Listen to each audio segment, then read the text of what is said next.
From Carr, Riggs, and Ingram, this is It Figures, the CRI podcast, an accounting, advisory, and industry-focused podcast for business and organization leaders, entrepreneurs, and anyone who is looking to go beyond the status quo.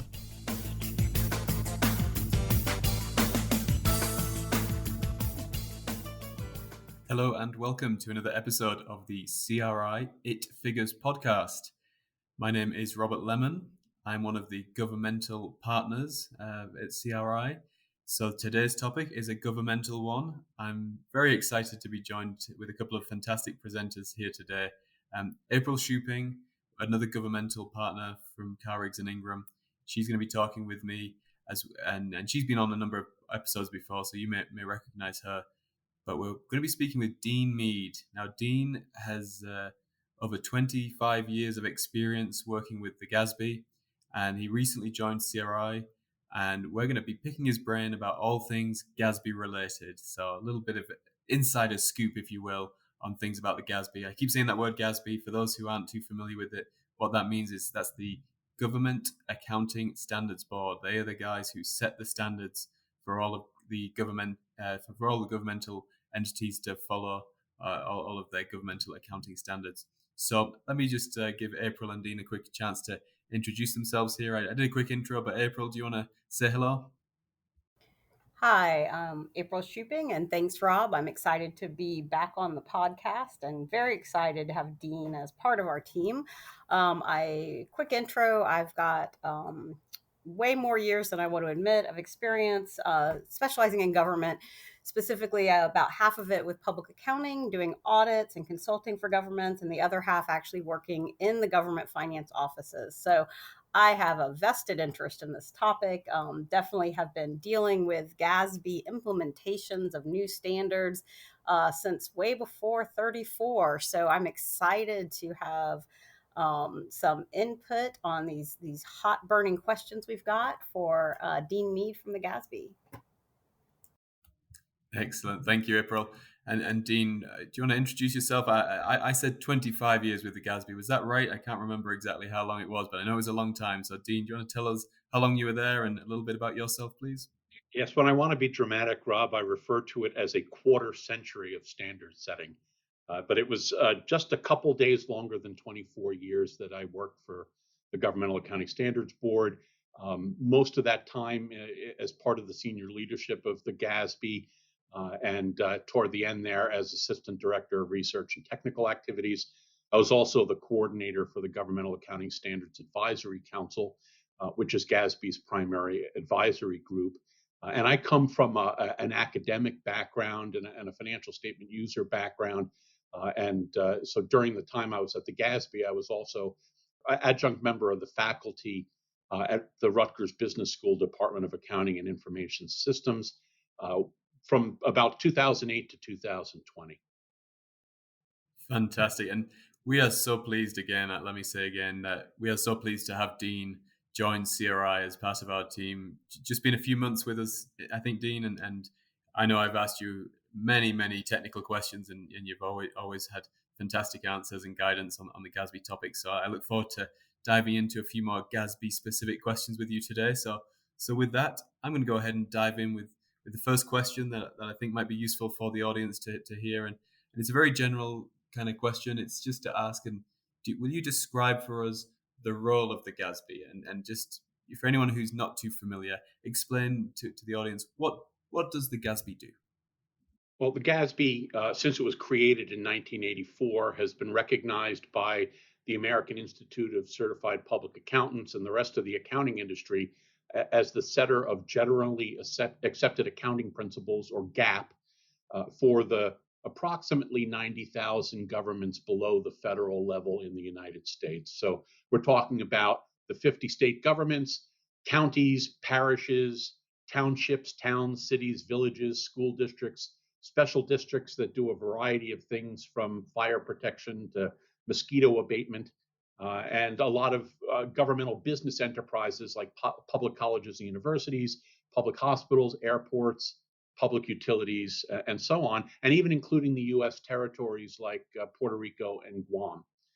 For those who don't know, GAAP generally accepted accounting principles, is the body of rules that those types of governments follow when recording their finances and preparing their audited annual financial statements for the public. When the GASB was created, the states were a part of that agreement to create it, and effectively were designating the GASB with their sovereign power over the accounting rules for the governmental entities in their jurisdictions. So this is obviously a very big deal. You said 90,000 ish governments who have to follow these rules that are all accounting rules that are all set by the GASB, by the GASB standard setters. So that's a great intro. And I want to give April a chance if she has any specific questions to jump on the back of that intro you've given there. April, what questions does that spring to mind for you? Yeah, that's a pretty big job the GASB has there. So, from my background in working in local government finance offices, it seemed like a lot of times we'd be just plugging along through our year, and suddenly we got another standard that we have to implement. So I kind of wonder what is, we're so busy on the day to day. A lot of times we don't think about how these standards come to pass. They just sort of surprise us out of nowhere, it seems. So Dean, can you help me understand how does the GASB go about setting those standards? Sure. I'm not surprised by what you say, April, because I remember being at the GASB, and of course, my focus is on standard setting all the time. But people who are working in CPA firms or in government have a lot of other things to do other than keep track of what GASB is doing. And so when GASB does finally get to the point where it releases a new statement of governmental accounting standards, it catches some people off guard. I think the best way to describe what GASB does, the way it sets standards, is deliberate. It also brings to mind the words open and transparent. GASB makes sure that they've taken enough time to get the right answer to whatever accounting or reporting issue they're working on. And that results in some people thinking the GASB is not nimble and doesn't move quickly enough, whereas others wish the GASB wouldn't move at all. They wish the GASB would just take a hiatus and not set any new standards for a while. There's a trade-off there between speedy standard setting on the one hand and thorough, objective, and visible standards on the other. Clearly, the GASB can move quickly when it needs to. GASB Statement 95, which postponed the effective dates of other GASB pronouncements during the pandemic, and Technical Bulletin 2020-1, which provided some pandemic-related accounting guidance, both were issued in about a month, and half that time was the public comment period. But most of the time, when dealing with something that's complex or fundamental, like pensions or revenue recognition, the GASB is typically going to take a few years to study that issue and conduct research before it even starts to set standards. And then likely will publish 2 or 3 documents for public comment during the process of developing new or revised standards. Most issues are less complicated and don't require as much research and tend to only involve putting out a single proposed version for public comment. But no matter how big the issue is, the unifying theme is that the nature, regardless of what type of topic you're working on, the GASB does all of this work in the full view of governments and auditors and financial statement users, and actively seeks to get them involved in the process, because that's what makes standard setting work, is getting people who are out in the field actively applying or auditing against or using the information that results from these accounting standards on a day-to-day basis. As much as the folks at the GASB know about accounting standards, and they obviously know them better than anyone, they're not on the implementation side. They're not on the using side of the standards, and they need lots of people to get involved and to let them know what they think about their proposals and how standards are working once they get put into practice and implemented. I've often said that the thing that makes GASB standards generally accepted is not that everyone loves them. Far from it. I think it's more common that everybody has something they don't like about every GASB pronouncement. But what makes those standards accepted is the process that the GASB follows to create those standards, and that it is above reproach. It is objective, it's visible, it's open to participation, and it's even-handed. So even if you don't like what the GASB has decided you have to do, you have to acknowledge, I think, that they gave you plenty of opportunity to share your views and that they considered that input seriously. Yeah, and I certainly would agree with that. And for many years, I know we've in part of my team, we've always tried to participate in comment periods and review standards prior to issuance. You know, the proposed drafts of standards, and it is something I would encourage anyone who deals with GASB standards to make sure you're keeping your eye on the ball and participating and giving feedback to proposed standards or recently issued standards. And I think you said it very well there, Dean. So yeah, definitely a collaborative process to get the standards as good as possible. Let's say it that way. But that was an excellent summary. Thank you for that, Dean. But I want to dig in a little on a little something different as well, because you mentioned earlier that you were there almost a quarter of a century, and that got me thinking. Obviously that's a huge amount of time. Think of all the stuff that has changed in the last quarter of a century, and there's a lot of talk as well about how the accounting profession has been changing and continues to change. So change was the question that it brought to mind for me. So from your 25 years there with the GASB, almost 25, what changes did you see during your time there? I think I can say that one thing that hasn't changed, if I could flip that on its head a little bit, is that the procedures the GASB follows, continue to be the same, and if anything, the GASB finds ways to improve upon them, based upon its experience with setting other standards. But what has changed somewhat is the types of projects and topics that populate the GASB's current technical agenda, the things that it sets standards on. Way back in 1998, when I joined the GASB, they were at that point a year away from issuing Statement 34, which was pretty much the biggest thing they had ever done. It was 15 years in the making at that point. They'd been working on it right from the start of the organization. So a lot of the initial focus at that point was on supporting governments in the implementation of that pronouncement, which stretched over 5 or 6 years. And then with the introduction of government-wide accrual-based financial statements for all governments from Statement 34, as governments started to do them, it became apparent that there were some big ticket items on both the asset and liability side that weren't appearing in these government-wide accrual-based financial statements because there hadn't been any accrual standards for reporting them up to that point. Things like pension liabilities, other post-employment benefit liabilities, such as for retiree health insurance, obligations related to pollution remediation and asset retirement, intangible assets like trademarks and copyrights and easements, and even most recently, as recently as a few years ago when Statement 87 came out, leases and similar transactions that result in significant assets and significant liabilities on the books, depending upon whether a government's a lessee or a lessor. So that was the first big shift in focus, was really kind of plugging these holes that became apparent once everyone was following accrual accounting. The second gradually occurred as the GASB was filling in those gaps in the standards and began to re-examine prior standards that had been in effect for a long time, some of them older than the GASB itself, standards that had been inherited from the National Council on Governmental Accounting or from the Financial Accounting Standards Board or the AICPA.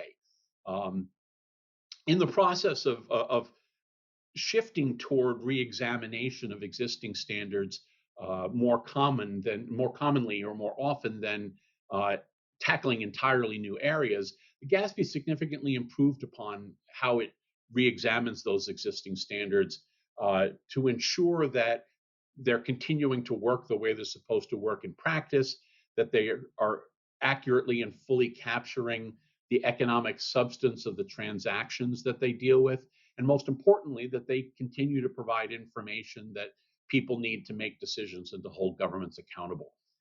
And that includes relatively recent changes to GASB's what it calls the post-implementation review process, or PIR, in order to accelerate it so that the GASB is collecting information about implementation efforts and costs as governments are putting into place these standards that require a significant amount of time and effort and dollars. It's really interesting that you joined at such a crucial moment, like you said, right around the implementation and issuance of GASB 34, which, funnily enough, was the standard April mentioned earlier. I think she was saying she has been doing GASB stuff since before GASB 34. But yeah, it's interesting to see that that you came in right when there was that overarching standard that kind of impacted everything and everyone. And since then, there's been more of a filling of the holes, if you will, in terms of the standards. And I think we might be getting back to another big overarching standard in the future, but that's one for another moment. We'll for now, I just guess I want to put it back to April. You said, April, that you had seen pre-GASB 34, and then since then, I've been working with it the whole GASB standards the whole time. What Dean says there, is that kind of consistent with what you've experienced, that since 34 came out, there was the big overarching standard there, and then since then it's been more dealing with filling the holes, the one-off topics. Is that how you feel you've seen it, April? Yeah, definitely. It's what I've seen. Things that when, if you cut your teeth in governmental accounting pre-GASB 34, stuff you never really had to think about. And I've seen more and more things that maybe were just sort of standard practice, or most people did it that way, being actually codified in GASB standards, as in here's the actual right way to do these things, which is, I think, really helpful to not have to reinvent the wheel when you're trying to figure out something like, when do I recognize this grant revenue from, say, GASB 33. And I'm really excited to hear that GASB is working on getting a little more feedback about and really considering those costs and time and effort and actual literal costs sometimes when we think about things like GASB 68 for pension liabilities and the extra actuarial work you have done. GASB really taking a look at what those costs are for implementation and ongoing standard compliance. I think that's really helpful to hear as someone who was a practitioner. That kind of leads me to another thought, which is, Dean, can, in my time, helping different governments implement standards, a lot of times we talk to our peers in other areas. Maybe the Government Finance Officers Association helps with some implementation guidance. If I've got a really weird situation, or if I've got really strong opinions on something the GASB is doing, what are some ways that I, as a government auditor, or someone who's a government accountant or government finance officer, what are some ways they could give some feedback to GASB, or ask questions, or maybe even point out hey, here's a situation that a lot of us are dealing with and we don't really have any guidance on. So is there a good method to communicate with the GASB, or are they kind of closed door? Oh, no, they are definitely open door and eager to hear about the kinds of things that you're talking about. Just in listening to you ask the question, I started to get a shiver that reminded me of how excited I used to get when somebody would call up or send us an email and say, hey, I'm seeing this weird thing, and I'm not sure what we're supposed to do about it. GASB wants to hear about those kinds of things, because that's how one of the ways that they learn that there's something that might require their attention, that something may have developed out in the field that they weren't aware of, or that wasn't anticipated by the existing standards. I know that there are some people who think that the GASB spends 24/7 coming up with new and interesting ways to torment them with new standards, but I promise you that a significant amount of time of the GASB staff is spent trying to help governments and other stakeholders understand and apply the standards that are already existing.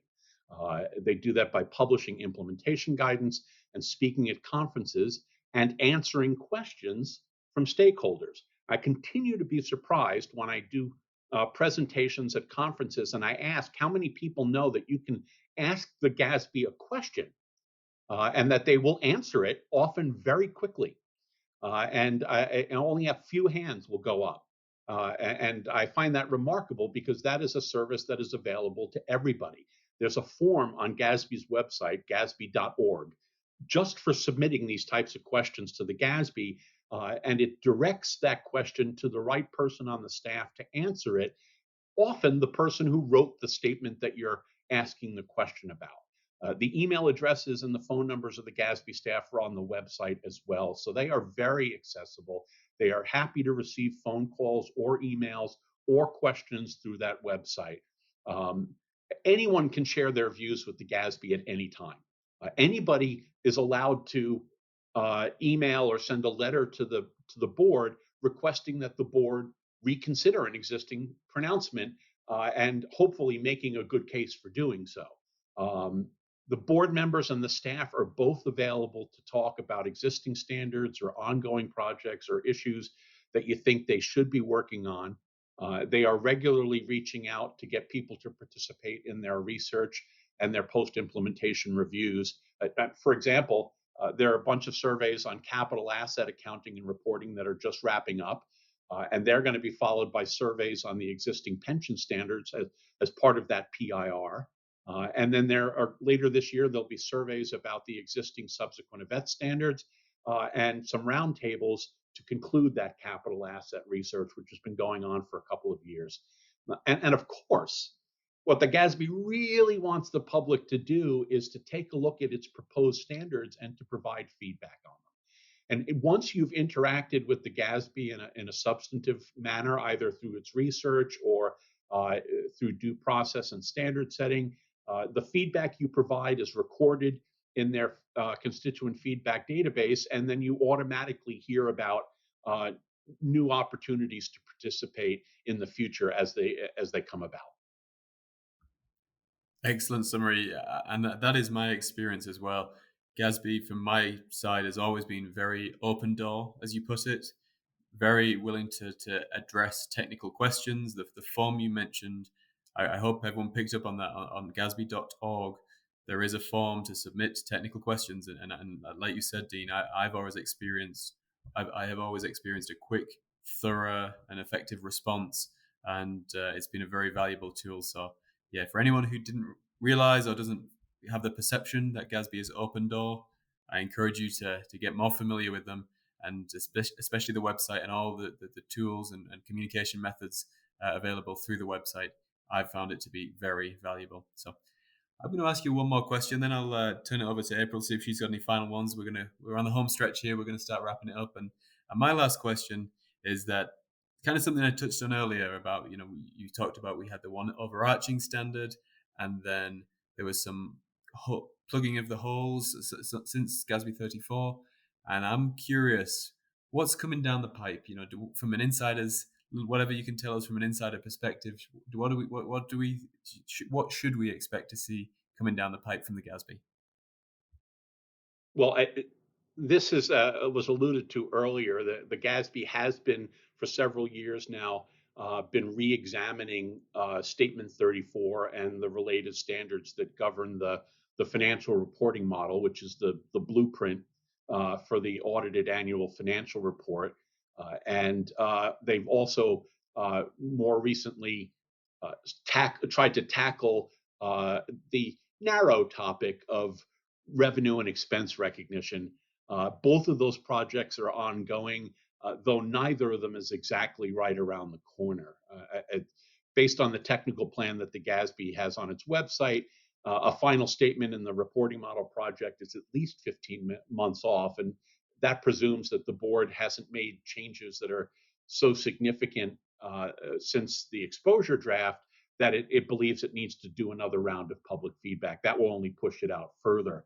And for the revenue and expense recognition project, a proposed statement's not expected until March of 2025. So they are very deliberately moving through that topic, which is moderately fundamental to everything that we do in the accounting profession with governments.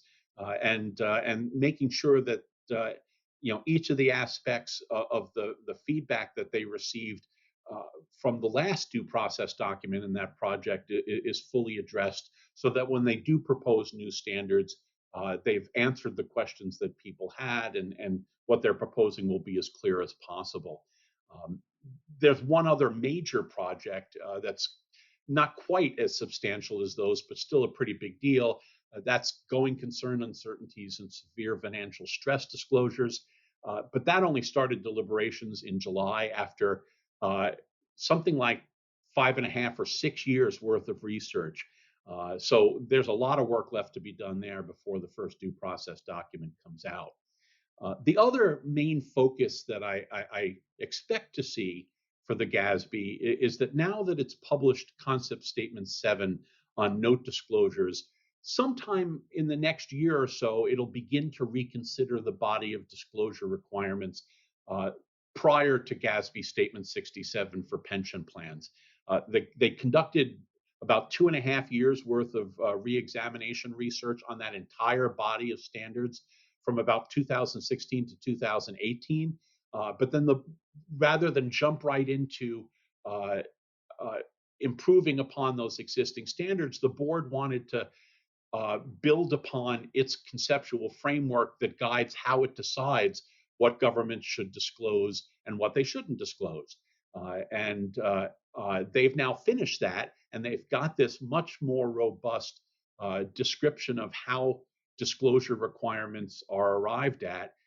So I expect them to now turn their attention to applying that set of concepts to the existing disclosure requirements and determining if there are some that can go away, or there are some that can be improved on, or some that aren't required yet, but that research suggests that financial statement users need. And if I could summarize that 2.5 years worth of research in a couple of points, the first would be that most people think the notes are too long cumulatively. But the second point is that no one seems to know where to start cutting.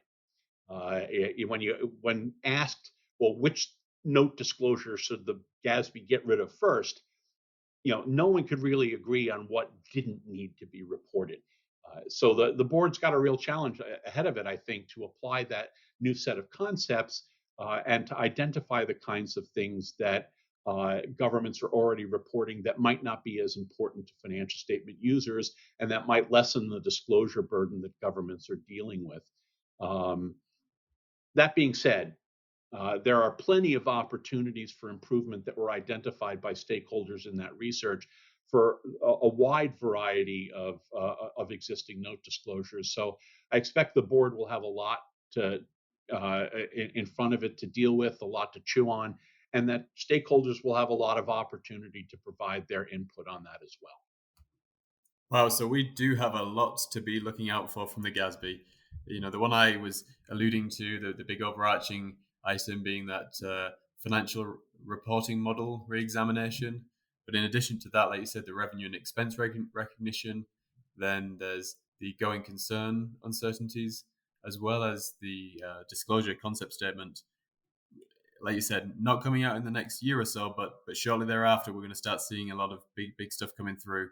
So definitely in the next few years, need to be keeping a close eye on everything the GASB's got coming out. But that's been excellent. Thank you, Dean. I've got no more questions, but April, do you have any final questions for Dean? Yeah, and I'm excited to hear that some of the things that are being revisited. I think if I recall correctly, the last note standard that was set, it was very exciting because they actually took away some required notes. So as an ex practitioner, that was a beautiful moment from the GASB, and I look forward to that. Although I'm sure it is always a balance between the preparers and the users on what we do disclose. Um, I just had one last kind of thought, if we can pick your brain, Dean, with this exciting opportunity. Is there anything, with all that time at the GASB, kind of seeing how the sausage is made, so to speak, um, is there anything that you really learned during that time that's probably unique to the position you held? Anything that maybe would be helpful to government accountants or auditors that might be listening? Just some kind of special insights from the insider view at the GASB. I'd love to hear that from you. Sure. Uh, the one thing that is kind of funny to me is that you realize that you've been around for a long time when something as momentous as GASB Statement 24 happens while you're in the industry, and you're still around when the GASB is going back and looking at re-examining something that monumental that required so much effort. That you've been in the job for a really long time. There are a couple of things that your question jogs in my mind that I think maybe a lot of people don't know and would be surprised by. The first is that GASB listens to everyone who takes the time to share their views. And those views are considered with equanimity, by which I mean, the input of a concerned parent of children in a public school is given the same level of attention and same consideration as input from a state governor or a member of Congress.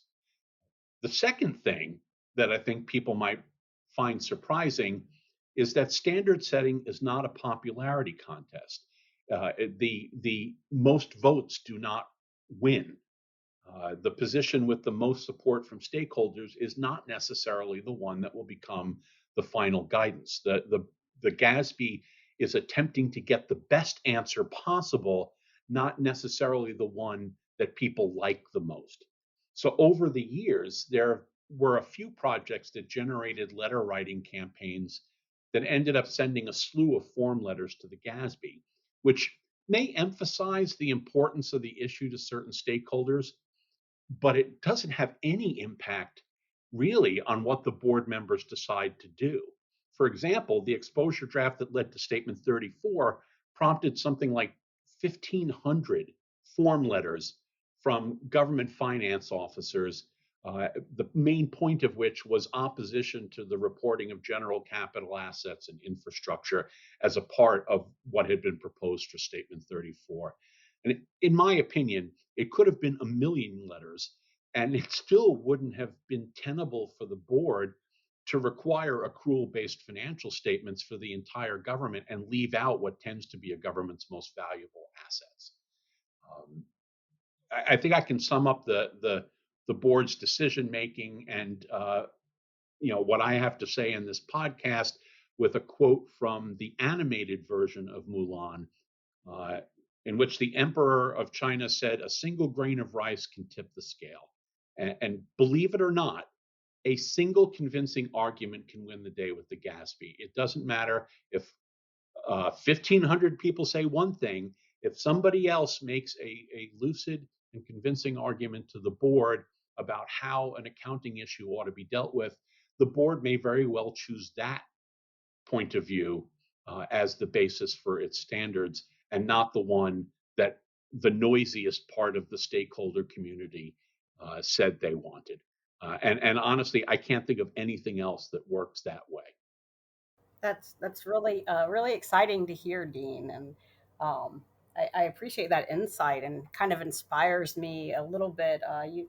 Those of you who've heard me on speak before know that I have a handful of soapboxes, so it does inspire me to maybe think about making that convincing argument about getting rid of deferred inflows and outflows. So you've just inspired me to annoy the GASB, Dean. Thanks for that comment. Well, that's a whole nother podcast, April, to talk about the merits of deferred inflows and deferred outflows. Yeah, I think we could be here for a while if we get into that one, and we've had a long discussion already. But that is a fantastic point you make, Dean. That and it emphasizes again that the importance of participating in the standard setting process and being in that collaborative effort with the GASB, especially on standards that people have strong passions about and strong feelings about. It's important that they get their voices heard because the GASB is listening. So that's excellent. But I think that's where we're going to wrap it up. Like I said, this has been quite a long episode already. But I just want to thank you, Dean and April, both for all your help and taking the time to discuss today. Dean especially, it's been great since you've joined CRI. I know you've added a lot of value to our audit team on the governmental practice, as well as our governmental clients as well. And I know you'll continue to do so. So thanks for joining us. And I'll just sign off here and tell our audience, please do feel free to follow us on any and all social media sites that we're on, and check out our website, cricpa.com. On there, you'll find a lot of links to our podcasts and useful articles, especially on the governmental page. I know Dean writes some articles for us, and you'll find them on that on that website I just mentioned. So yeah, please do follow us on social media and check out our website, and keep following our podcasts. But that's all I've got for today. So I will thank you again for listening and wish you all a very good day. Bye-bye. If you want more CRI insights or are interested in learning about our firm, please visit our website at cricpa.com. Thanks for listening to this episode of It Figures, the CRI podcast.